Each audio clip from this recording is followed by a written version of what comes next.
So I'm going to talk about China from two different perspectives. One from a more macro, impersonal perspective.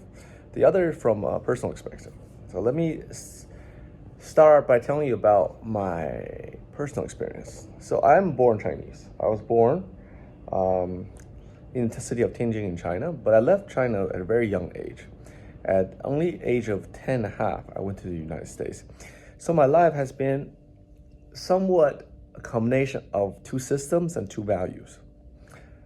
In my early childhood, what I can remember of it was it was a very happy time in my life. Life was simple. We have very close knit family.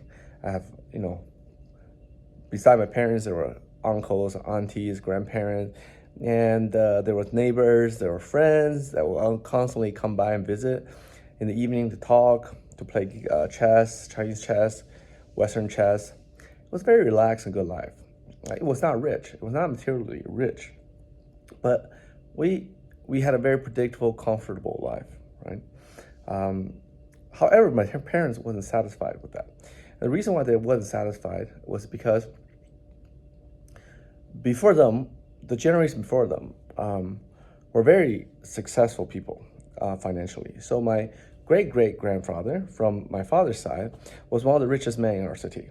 He was, if you look in the canon record of the city, he was one of the top 30 families. And our city was a lot of good families, both military generals. Because Tianjin was, I don't want to go too deep into detail because it's going to be a long talk, but Tianjin was like the northern version of Shanghai. It was a concession city. Because it was more open, liberal, and free, it attracted a lot of intellectuals, business people, political figures, and so forth. So Tianjin was a very rich city. And if you can rank top 30 family in a very rich city like Tianjin, you're doing fairly well. It's like being ranked top 30 in San Francisco or New York, right? So that's my father's side of the family. My maternal side of the family, before the communists took over, was a man who went to UK to study medicine. When he returned, he opened with his partners the second hospital in Tianjin. So you can see, both families are very successful, wealthy, and influential. But after Chinese took over, all their worldly possession was at some level confiscated or nationalized through various processes. From the first wave of nationalization of private businesses, due to communist ideology, to eventually cultural revolution and the blatant stealing of wealth from individuals, right? So from the previous three generations, our family basically was not a fan of Chinese government. And they should rightly so, because they suffered greatly under their governance and rule, right? So in the 1970s, with Nixon normalized relationship with China, our family saw the ray of hope, sorry. And they decided, so let's go to the United States as soon as the chance comes along. Of course, the chance came along. The first wave of immigration was based on this scholarly exchange program that U.S. set up with China. So educated people. My parents were very educated because they come from a good family, right? My father was an economic professor. Mom was a doctor, medicine doctor. So my mom very quickly got it right to advance her knowledge in Western medicine with a scholarship to the United States. I believe Utah, some university in Utah. So back then, those slots are very coveted. You can imagine 1.3 billion people trapped in poverty, and you're allowed to leave and go to America, you take it, So everybody wants it. The fact that our family even got that back in the mid-60s, which is very early, is a testament to the influence our family still had in that city. So my mom left, and it was one-way ticket. She had no intention of returning to China. She'd been told by all her elders, China's lost under the Chinese communist rule. Just go to the United States and make a new life for yourself, right? Okay. It was 1986, my mom left. Then by 1991, she got the right for me to join her in the United States, and my father was supposed to follow shortly after. Yeah. So if you look at back into history, you realize it was actually a wrong move. She should have gone to the United States for sure, but what she should have done is finish her study in university, and then go back to China, and take up a very nice, cushy job in the hospital that she worked in, and eventually work her way to like a hospital general director, or maybe even join the Communist Party and move up the rankings, because her life would be much better. Instead, she chose a route to stay in the U.S. Instead of becoming work as a doctor, which she never finished her schooling because she needed money, and she couldn't. So she immediately started working in a Chinese restaurant, and she had the life of a menial worker for a good part of 20 plus years in the U.S. until she clawed her way out of poverty. But she, throughout all that time, she never had an idea of going back to China, simply because she was brainwashed into believing that, okay, China is hopeless, life sucks in China by her parents. I grew up under her care, but I never really bought into that idea. Maybe because she was so busy working, she never had time to brainwash me. But I always compare my life in China versus my life in the United States. When I was younger, I didn't understand much things. I just knew that I was happier in China. I was less happy in the United States because, I was a minority, and you get spit upon, you get shitted upon by the everybody, not mostly by white people, but also by black people, where I grew up in Georgia. And when you enter society, you see that it doesn't stop just because you grew up. It actually continues, and it's worse because now you see things like glass ceilings. You talk about like, silent racism in the workplace because everyone trying to be politically correct. They don't say what they really think, which actually to me is one of the biggest diseases in the United States today, is people can't be honest with each other. This is a side story. Like I actually like the racism itself, because in the racism itself of the United States, everyone knew where they stood. Everyone know what life was about. If you're born a black person, you know what that life's about. If you're born a white person, you know what that life's about. But when I moved to a big city like San Francisco, when I moved to LA, when I moved to all these Atlanta, Georgia, everything gets screwed up because you're not supposed to be that way, but yet in reality, you are still that way. It's very confusing, and it's screwed with your mind, because that's why you have all these people who are so frustrated and angry with life, in the United States, because what they're taught and what the reality is very different. Anyway, I digress. So let's focus on that. So I knew that I was not happy. I knew that materially we're not better off than we were in China, even though supposedly you made more money. What my mom didn't realize is that because she was a doctor, she didn't understand finance economics.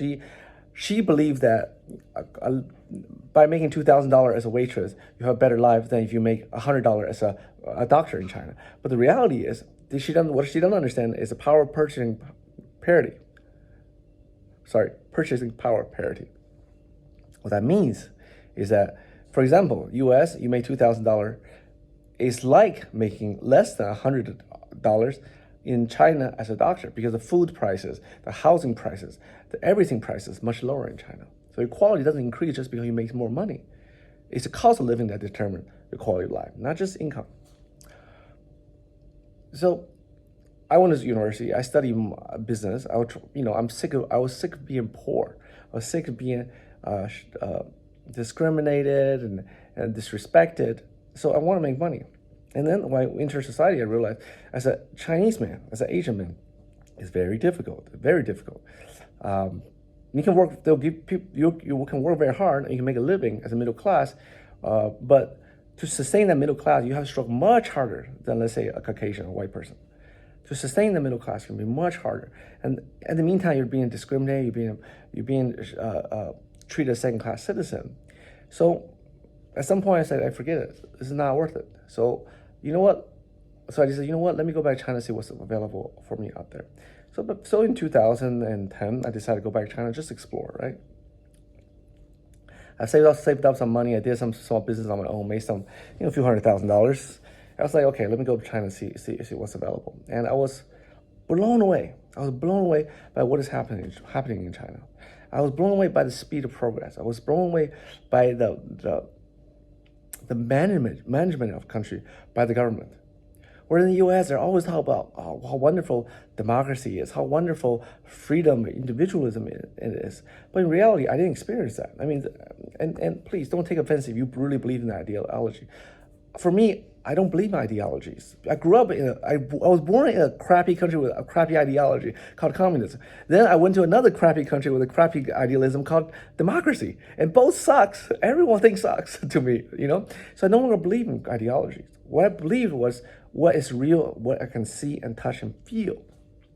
And what I saw, touch and feel and saw in China was much more real. I see the economy is getting better. I see buildings being put up. I see hospitals getting more and more better equipped with better equipment, with better training. Everything was getting better. Everything was getting better also at the speed that was, if you come from the United States, you couldn't believe it. What's happening in 1 year in China is like 20 years in the United States, the progress, the speed of progress, right? So I was just fascinated and loved by what's happening, because this is what our family went to America for. But actually, I saw it happening in China. So, you know, it's ironic that you chase a dream somewhere else, but when that same dream is really happening in your home, but you throw it away to chase somebody else's dream. So I went back to China, I saw this. So from my standpoint, I'm very positive about China's future because I saw it in my own life. Now, what I can tell you is that China is not a great place to live. Not if you're not Chinese, because the Chinese culture is very strong.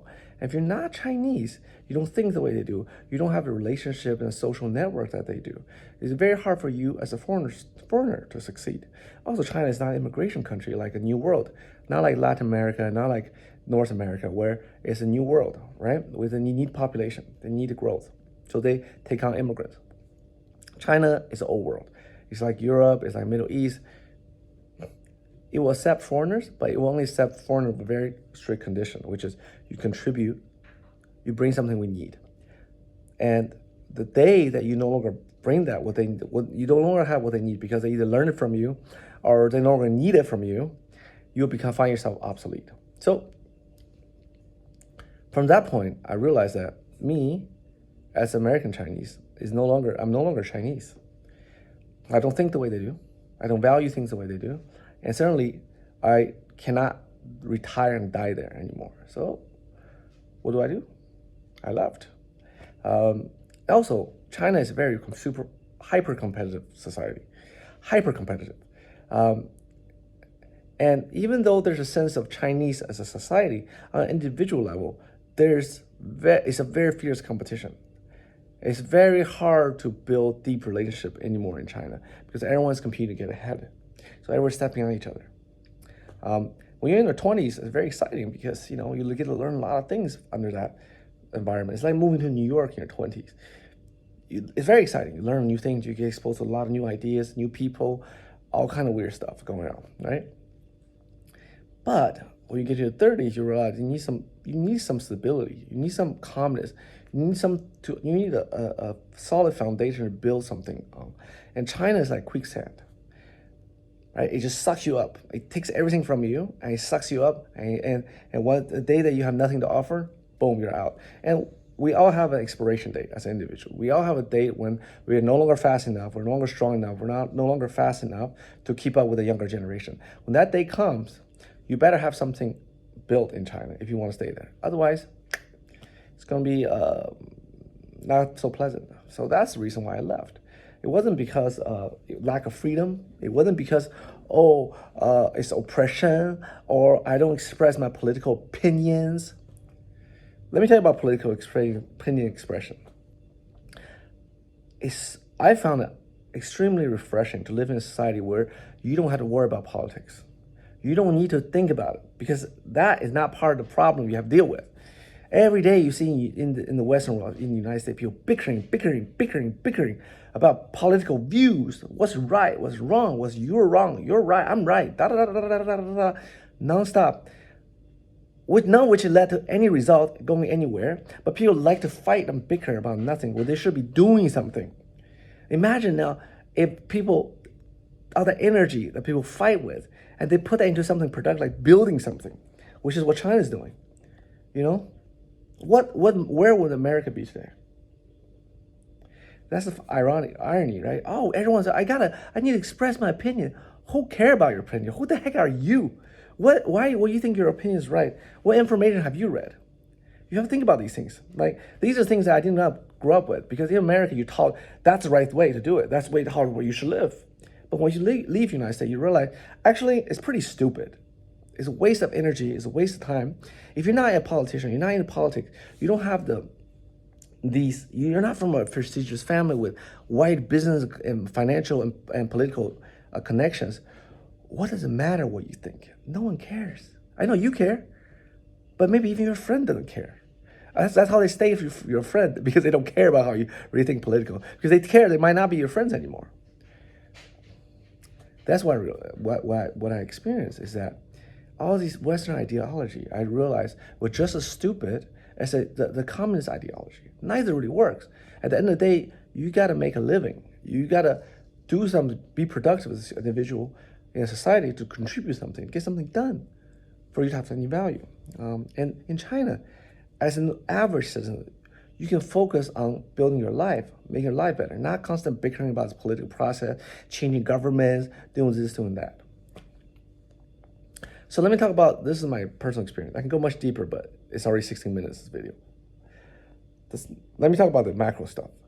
The macro stuff I found also fascinating between US and China. In the US, there's this ideology again, that US is a city on the hill.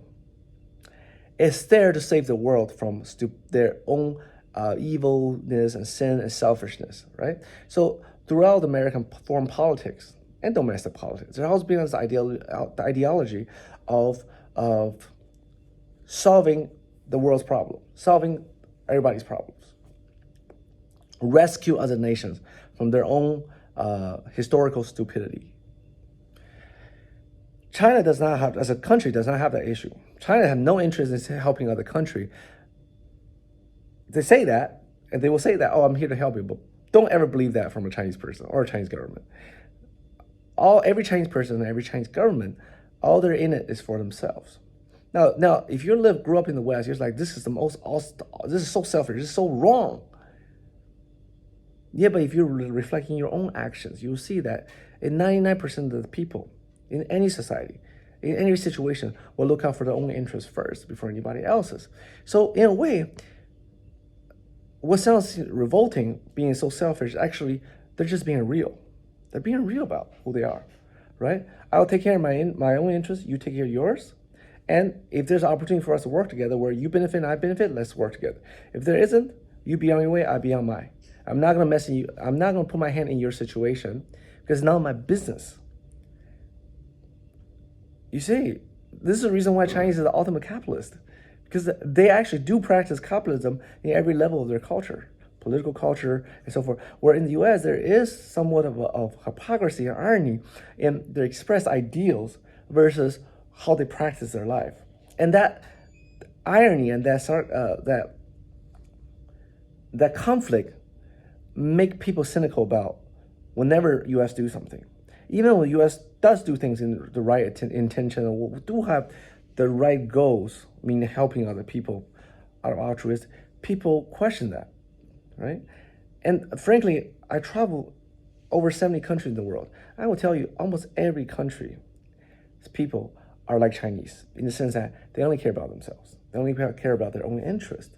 It's just that if you have something that will improve their livelihood, their interest, they'll work with you. And you, hopefully on the other side, me, by doing something like that, I also improve myself. So it's a win-win situation. There's never like, oh, I'm just gonna sacrifice my own interest to help you because I'm a great person. Maybe America is exceptional, maybe. But everywhere else, people function in a self-interest mode. And that's fine. And to me, that's perfectly fine. I learned to be comfortable with that in China. I no longer judge China as a selfish country because I realize everyone's selfish, right? And in fact, I appreciate it because I know that China is being real about it and not bullshit people about what their real intention is. Now, like, you know, last video, I think I talked about Africa, and some African complain like China is making loans that African can't take back and pay back. Again, China is making a self-interested move, right? They're giving you money in order to what? To get minerals, to get natural resource, to potentially control key assets. If you as Africans got to do that calculation, does this make sense for me, this transaction? There's a buy and there's a sell. If it doesn't make sense to sell, don't sell.